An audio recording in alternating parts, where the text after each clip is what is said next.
وقت امام عالی مقام نے ایک جملہ کہا کہ اب تم خود قبول کر لو کہ جنت میں جانا ہے یا جہنم میں جانا ہے۔ حر بن یزید وہ تنہا شخص ہے جو 1000 کا لشکر لے کر کے پہلے ہی آیا تھا راستہ روکنے کے لیے۔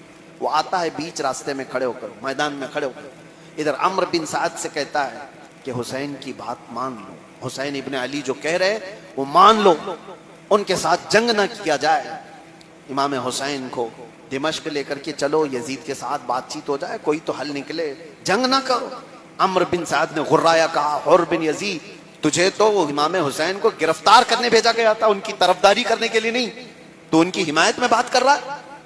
تو حر بن یزید جو 1000 سپاہیوں کا سپہ سالار تھا، بیچ میدان میں کھڑے ہو کر اس نے کہا، عمرو بن سعد جتنے لوگ تم لوگ آئے ہو کان کھول کر سن لو، یہ صرف جنگ کا معاملہ نہیں ہے، یہ جنت اور دوزخ کا معاملہ ہے۔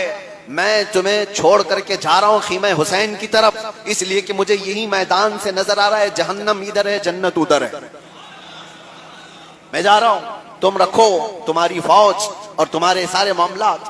اور حر بن یزید ایک رات پہلے امام حسین کے خیمے میں آ گئے اور امام حسین کی بارگاہ میں آ کر کے قدموں میں گر کر کہا کہ مولا مجھے معاف فرمائے، میں نے آپ کا راستہ روکا، میں نے آپ کو یہاں اترنے پر مجبور کیا، میں نے آپ کو قافلے سے روکا، آج اللہ نے مجھے ہدایت دی، مجھے اپنے غلاموں میں شامل فرما۔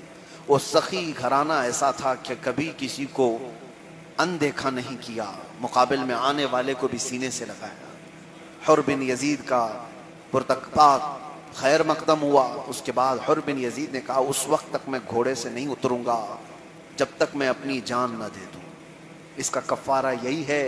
امام عالی مقام نے کہا کہ آ جاؤ، اور حر بن یزید نے کہا کہ نہیں، میں اس وقت تک گھوڑے کی پیٹھ سے نہیں اتروں گا جب تک میرے جسم کے اندر خون کا آخری قطرہ باقی اور آپ کے ساتھ جنگ ہو رہی ہو۔ تو یہ میدان کربلا کے معاملات میں پہلے جانے والا بھی حر بن یزید تھا، اور تاریخ یہ بتاتی ہے، میں یہاں بتاتا ہوں، بہت سارے لوگ یہ واقعات تو بتاتے ہیں کہ امام حسین اور ان کے رفقا اور ان کے ساتھیوں کو کیسے شہید کیا، کس طرح یزیدیوں نے مارا، لیکن کبھی یہ نہیں سنتے حر بن یزید وہ تنہا شخص ہے جس نے 200 یزیدیوں کو جہنم میں پہنچایا ہے، 200 کے قریب لوگوں۔ کیا آپ یہ تصور کر سکتے ہیں کہ ایک آدمی 200 کو مارے گا؟ 200 کو مارے گا؟ ہاں، تمہارے ہاں یہ سب فکشن والی فلموں میں ہو سکتا ہوگا، یہاں پر دکھائی جانے والی جھوٹی فلموں میں ہو سکتا ہوگا، مگر رسول اللہ کے گھر والے اور ان کے وفاداروں کو اللہ تعالیٰ غیبی طاقت عطا فرماتا ہے۔ میں ایک بات ہمیشہ کہتا ہوں، حر بن یزید ہے کون؟ کوفہ کا رہنے والا، آیا کب؟ ایک رات پہلے، حسین کے خیمے میں ایک رات پہلے آنے والا، ایک رات پہلے قدموں میں گرنے والا۔ طاقت کا حال یہ ہے کہ 200 یزیدی مقابلہ کرنے کے لیے تیار نہیں، اور اس وقت 200 کو موت کے گھاٹ اتار دیا، پھر شہید ہوا، لیکن شہید ہوا اپنی جگہ پر۔ ایک چیز چھوڑ کر کے گیا دنیا میں، آنے والے ان سارے کچے بچوں کے لیے ایک روایت رقم کر کے گیا، دیکھ لو اے نوجوانوں، ایک رات کے حسینی کو اللہ یہ طاقت عطا کرتا ہے تو بچپن کے حسینی کو کیوں نہیں طاقت عطا کرے گا؟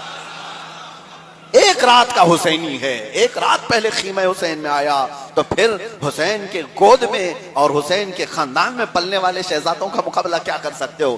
نسبت کا یہ اثر ہے تو خاندان کا اثر کیا ہوگا؟